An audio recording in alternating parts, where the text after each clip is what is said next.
안녕하세요. 1919 친후회 회장이라는 중책을 맡아가지고 지금까지 왔지만은 너무나 기쁘고 감사하게 달려온 시간들이었습니다. 본업은 소아과 의사입니다. 소아과 의사고 이혜경 교수님을 만나 뵙고 또 새로운 직업? 예, 코디네이터처럼도 일하기도 하고 또 실제로 그렇게 활동도 했었고요.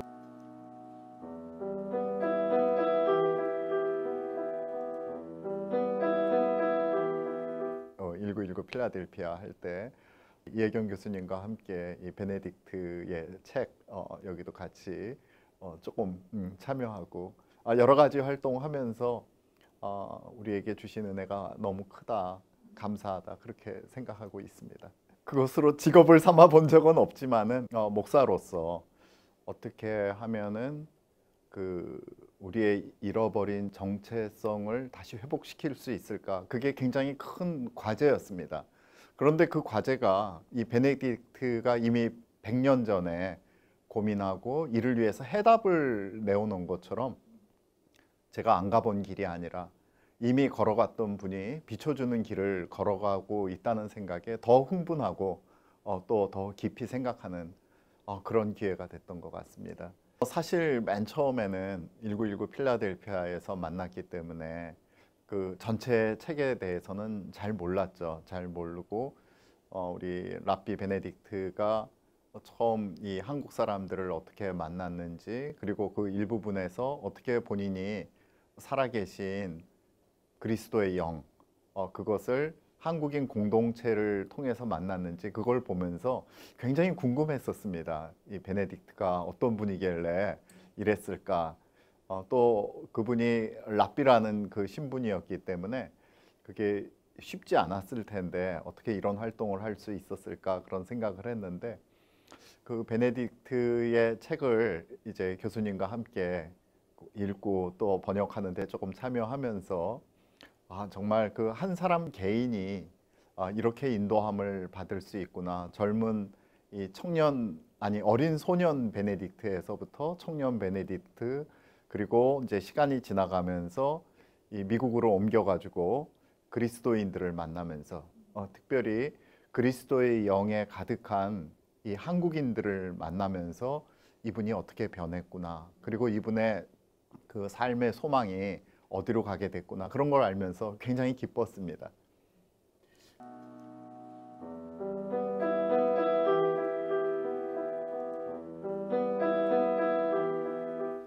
우리 조국 대한민국이 어떻게 앞으로 우리 다음 세대에게 행복한 나라를 만들어 줄 수 있을까? 행복한 나라를 물려줄 수 있을까? 그게 이제 소아과 의사로서이기도 하고 또 이제 나이 먹은 한 기성세대로서의 또 그런 생각이기도 하고, 또 목사로서 우리 잊어버리는 이 신앙, 우리 잊어버려지는 우리 젊은이들 사이에 흐려져가는 이런 믿음을, 이걸 어떻게 극복을 해야 될 것인가 참 고민이 많고 지금도 고민이 많습니다만은 바로 그 부분을 랍비 베네딕트가 정확하게 이야기했던 것 같습니다.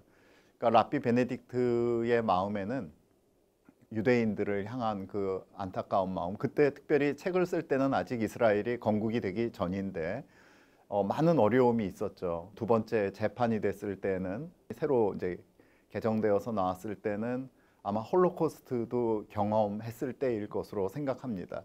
근데 베네딕트가 그런 외적인 어려움도 어려움인데 가장 어려웠고 힘들게 생각하는 점이 유대인의 소망을 잊어버렸다는 것. 유대인들이 원래 가지고 있었던 그 메시아에 대한 신앙, 메시아를 기다릴 때에 거기서부터 나오는 진정한 낙관주의, 그럼에도 불구하고 이긴다, 우리는 승리한다라는 그러한 소망을 놓치는 것, 그리고 부활에 대한 소망을 놓치는 것, 선지자들에 대한 그 믿음, 그들이 말했던 것에 대한 믿음을 놓치는 것에 대해서 정체성을 잊어버린 유대인들에 대한 그 아픔이 아주 절절히 느껴지거든요. 제2의 사도 바울처럼. 근데 그거랑 똑같이 그 베네딕트가 느꼈던 유대인들에 대한 그 마음이 오늘 저에게도 있습니다. 오늘 기독교인들은 도대체 어디 있는가? 기독교인들은 메시아에 대한 그 소망을 가지고 있는가? 우리 메시아께서 오셨다는 것은 아는데 다시 오실 메시아에 대한 우리가 소망이 있는가?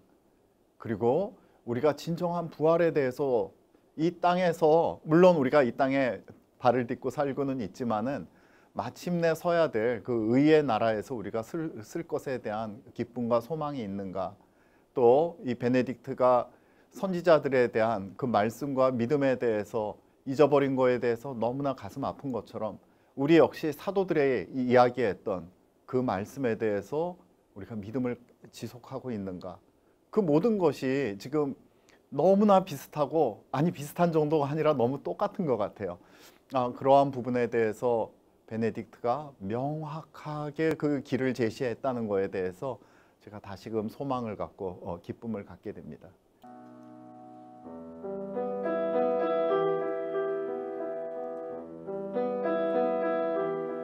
사실 우리 대한민국의 정체성이라는 것이 무엇인가 라고 우리가 이제 물어봤을 때 그 부분을 쉽게 대답하지 못하거든요. 그러니까 사실 역사적으로 봤을 때는 이 한반도의 남쪽은 미군정이, 한반도의 북쪽은 소련 군정이 들어와 가지고 타의에 의해서 점령돼서 만들어진, 어떻게 보면 불완전한 나라라는 정체성이 가득한 것이 현대 그 역사가들의 인식이고, 또 그렇게 가르치기 때문에 많은 사람들이 이 통일이 되기 전까지는 이게 올바른 나라가 아니다라는 그런 인식을 가지고 있습니다. 그렇지만 1919 필라델피아 또 한인 의회에서 이 남겨진 조지 베네딕트의 이 말하자면 증언, 이 기록을 보게 되면은 이 대한민국이라는 나라는 결코 그렇게 탄생한 나라가 아니라, 사실 이 세상에 이 자유민주주의라는 것이 없었을 때, 아직 공화정이 없었을 때, 대부분 왕정이거나 아니면은 독재 전제주의 국가의 체제를 가지고 있던 그 시절에 하나님을 지극히 사랑했던, 또 예수님을 지극히 자신의 구주로 모셨던 분들이 모여서 신앙의 자유를 위해서, 그리고 인류 보편의 가치를 위해서 기도하면서 꿈꾸었던 나라가 대한민국이고, 그 대한민국이 바로 그대로 그들의 기도 가운데 약 30년 후에 성취되어 가지고 1948년에 오늘날의 대한민국을 만들었다는 것. 그리고 그 대한민국이 기도로 시작한 거 우리가 잘 알고 있는데, 그 모체가 되었던 1919 필라델피아 한인 자유대회에서 기도로 시작하고 모든 사람들이 함께 성령의 충만함 가운데서 감동했다는 사실이 이 조지 베네딕트의 글을 통해서 명확하게 알려진다는 것이, 저는 이 대한민국의 정체성을 그 무엇보다도 랍비를 찾아오신 예수 이 책에서 너무나 극명하게 잘 보여주고 있다고 생각합니다.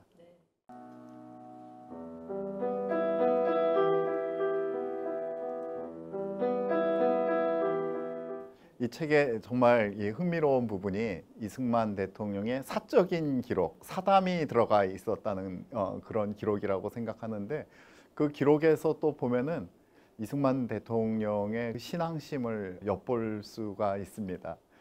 그래서 저는 이런 부분을 발견한다는 거에 대한 기쁨이 있었고요. 그 이승만 대통령이 조지 베네딕트에게 한국의 선교사로 가지 않겠느냐 그런 그 제안을 하시지 않습니까? 제안을 하시는데, 그때 조지 베네딕트는 그리스도에 대해서는 느끼고는 있었지만 자기는 뭐 유대인이고 랍비라는 거에 대해서 강력하게 이제 어필을 하죠. 나는 랍비로서 당연히 해야 될 일, 그 인류의 말하자면 대의를 위해서 일을 했을 뿐이다. 오히려 내가 감사한다라고 대답했을 때 이승만 대통령께서 지금까지 이제 랍비님의 반을 그리스도께서 얻으셨으나 앞으로는 전체를 얻으실 것입니다라고 얘기했던 것이, 그 나중에 조지 베네딕트가 이것이 예언이었다라고 얘기를 하는 장면이 굉장히 감동적이었습니다. 네.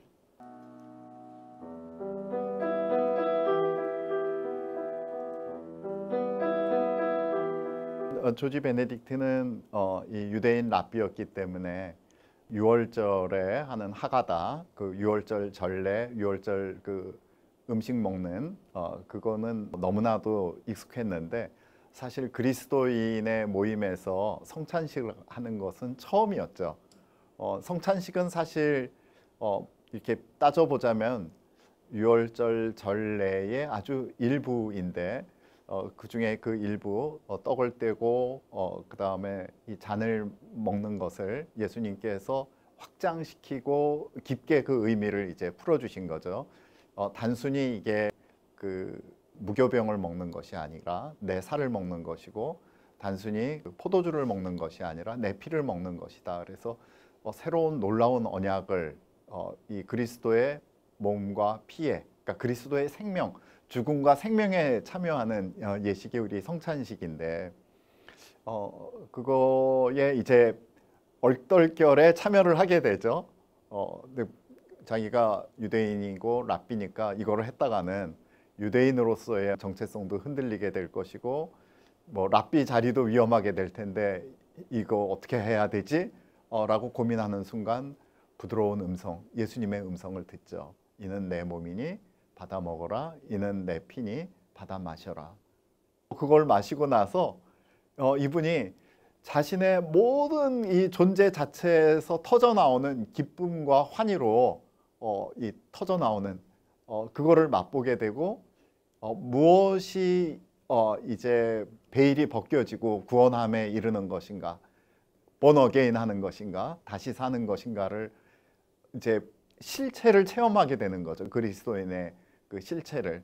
그래서 단지 지식으로 아는 그리스도를 아는 유대인 랍비가 아니라 이제 예수 그리스도 살아계신 그 영을 만난 이 크리스천 주이시 되어가지고 이제 온 세상의 소망이 사실 메시아 예수님에게 있다.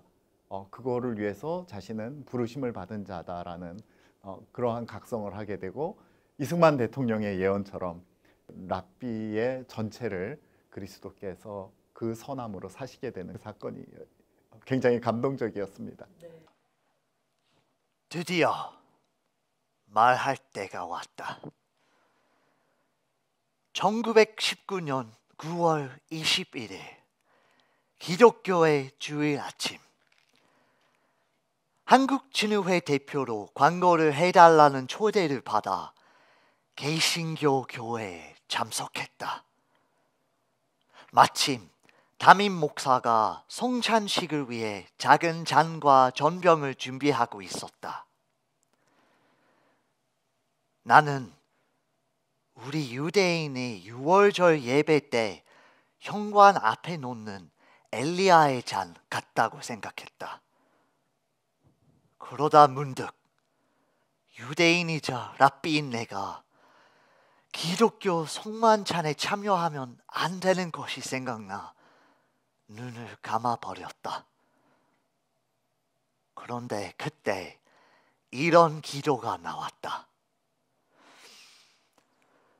아브라함의 하나님, 이삭의 하나님, 야곱의 하나님, 그 조상들로부터 예수님이 오셨습니다. 만약 제가 교만한 거라면 순교의 고통이 따를지라도 저를 겸손하게 하시고 제 영혼을 순결하게 하셔서 제가 반드시 알아야 할 진리를 깨닫게 해주십시오. 만약 그것이 저의 혈통에서 비롯된 걸림돌이라면 아브라함의 자손에게 약속하신 긍휼과 사랑을 기억해 주십시오. 눈을 떴다. 목사와 눈이 마주쳤다. 참여하시겠습니까? 윈터 목사가 물었다. 그러면서 본인 입에 막 놓으려던 전병을 내게 내밀었다. 내가 어떻게? 나는 생각했다. 이건 그리스도인의 의식이야. 내가 왜? 내 모든 지위와 유대인다움과 랍비 자격을 한순간에 잃을 텐데. 그때 참으로 따뜻하고 설득력 있는 음성이 들려왔다. 나를 기념하여 이것을 받아 먹으라.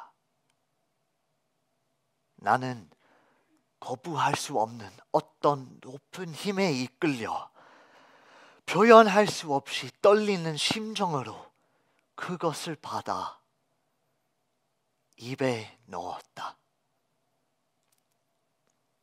목사는 내게 잔도 건넸다. 내가 어떻게? 나는 또 머뭇거렸다. 그때 또 다시 그 따뜻하고 설득력 있는 목소리가 들려왔다. 나를 기념하여 받아 마시라. 마셨다. 그 이후로는 아무것도 기억나지 않는다. 어떤 새로운 빛이 내 영혼을 반으로 쪼개버렸다. 그 거대한 발견으로 인해, 그리고 내 영혼의 지극한 찬미와 기쁨으로 인해 심장이 터질 것처럼 쿵쾅거리며 뛰었다. 내가 대속함을 받았다. 내가 구원받았어. 오 주여, 내게 분명히 나타나 주신 것처럼 이스라엘 나의 민족에게도 은혜로 나타나 주시기를. 오, 우리 유대인들이 가장 좋은 친구이자 선한 목자인 당신의 음성을 듣게 되기를.